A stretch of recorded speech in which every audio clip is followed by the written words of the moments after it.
ये जो generation Z है ना, also known as Gen Z, लोगों ने इन्हें बहुत तरीके से जज किया है for being too emotional, for being too soft, too online. पर ये मानना पड़ेगा, पहली एक जनरेशन है वो finally said that enough is enough और खुद की हीलिंग जर्नी को स्टार्ट किया है। पहले की जनरेशन्स सब कुछ बॉटल अप कर देती थी। जेन जी ने चूज किया है बात करने का। उनके लिए मेंटल हेल्थ एक टैबू नहीं है और रोना कोई वीकनेस नहीं है उनके लिए, और ये कहना कि मुझे हेल्प चाहिए उनके लिए शेमफुल भी नहीं है। एंड यू नो व्हाट, ये सब चीजें करने के लिए स्ट्रेंथ चाहिए। ये जो जनरेशन जेड है ना, ये सेल्फ अवेयर है। उन्हें पता है क्या गलत है और क्या सही है, पर हर चीज़ का प्रॉज एंड कॉन्स होता ही है। तो आज की वीडियो में डिस्कस करते हैं। देखो, जेंजी कल्चर में बहुत ज़्यादा प्रमोशन होती है मेंटल हेल्थ केयर की, फिजिकल अवेयरनेस की, and it's okay to not be okay mindset, and they are very welcoming about the mental health status of any person in social media as well. देखो, Gen Z market में कई सारे new words include हुए हैं, जैसे कि looksmaxxing, fixing our sleep, staying hydrated, healing our gut. Gen Z अपनी physical fitness में बहुत ज़्यादा अवेयर है।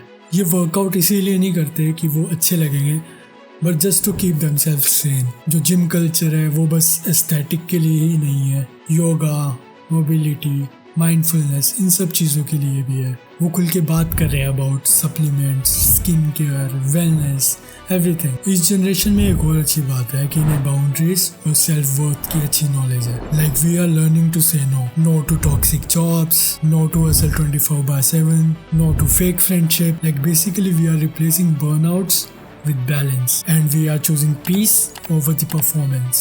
अब इन बातों के बीच में मेरा पर्सपेक्टिव क्या है मैं वो बताता हूँ। देखो, मैं ऐसा सोचता था कि खुद की केयर करना सेल्फिश है और मुझे वही सब चीज़ें करनी चाहिए जो मेरी फैमिली को और मेरे हालातों को ग्रो करने में मदद करे। But now I get it, self care is survival. और मे भी हम वही जनरेशन है जो साइकिल्स ब्रेक करेगी, जो हमारे पेरेंट्स को पता भी नहीं था, दे वर स्टक इन। लाइक हमने सब चीज़ें फिगर आउट नहीं की है। लाइक दूसरों के कहने पे हमने कुछ भी फिगर आउट नहीं किया है। But actually we are healing and that alone makes Gen Z powerful. लोगों ने कई बार जज किया कि ये बहुत सॉफ्ट है, मोबाइल पे घुसी रहती है, मोबाइल एडिक्ट है, बस ऑनलाइन पर्सनैलिटी है इनकी। पर उन्हें ये चीज़ अप्रिशिएट करनी चाहिए कि ये पहली जनरेशन है जो कुछ छुपा नहीं रही है, जो कि हील कर रही है। हम वो चीज़ें रिपेयर कर रहे हैं which are passed down to us. We are not perfect. We are still struggling. But unlike before, we are struggling together, loudly, honestly, and creatively. Maybe Gen Z won't change the whole world, but we are changing the way we live in it. And it's already enough. So ये सब तो बातें हो गई Gen Z के pros की। अब बात करते हैं cons of Gen Z।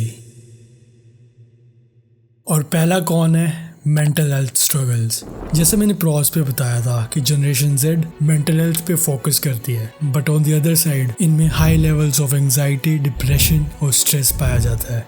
कई तरह के रीज़न हो सकते हैं, कॉन्स्टेंट कंपैरिजन इन सोशल मीडिया भी हो सकता है, और भी कई चीज़ें जैसे कि जल्दी सक्सेसफुल होने का प्रेशर और उसे ऑनलाइन पब्लिकली बताने का। और सेकेंड कौन है डिजिटल डिपेंडेंस।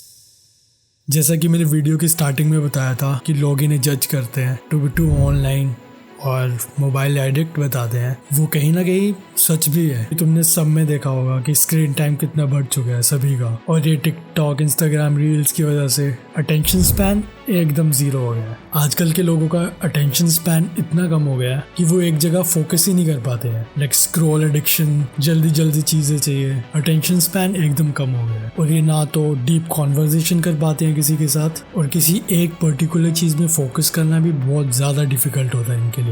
और एक और रीज़न भी है, इन पे इतना डिजिटल डिपेंडेंस है कि हर एक चीज़ में rather than real life social interaction की बजाय ये लोग chat GPT and online AIs का यूज़ करते हैं। जो छोटी सी चीज़ आप ह्यूमन इंटरेक्शन से कर पाते हो, उनके लिए भी ये डिपेंड रहते हैं चैट जीपीटी और कुछ और एआई के ऊपर रहते हैं। और तीसरा कौन ये है कि ये फेस टू फेस इंटरेक्शन नहीं कर पाते हैं, इनमें weak face to face interaction होती है। ये प्रेफर करते हैं टेक्सटिंग ओवर इंटरेक्शन, जो कि इन्हें इंट्रोवर्ट बनाता है, और ये ऑकवर्ड हो जाते हैं रियल लाइफ सिनेरियोज में, जो कि बहुत ज़्यादा इंपॉर्टेंट है तुम्हारे लिए। और ये बॉडी लैंग्वेज रीड करने में या खुद को सोशली एक्सप्रेस करने में डिफ़िकल्टी महसूस करते हैं। और चौथा कौन ये है कि डिस्कम्फर्ट और लो टॉलरेंस। कई सिनेरियोज में ये अच्छी चीज़ भी होती है कि जिन चीज़ों में ये सेटिस्फाइड नहीं है उन्हें ये छोड़ के चले जाते हैं, जैसे कि जॉब हो गई, रिलेशनशिप हो गई। बट जेंजीज ये चीज़ बहुत इजीली कर लेते हैं।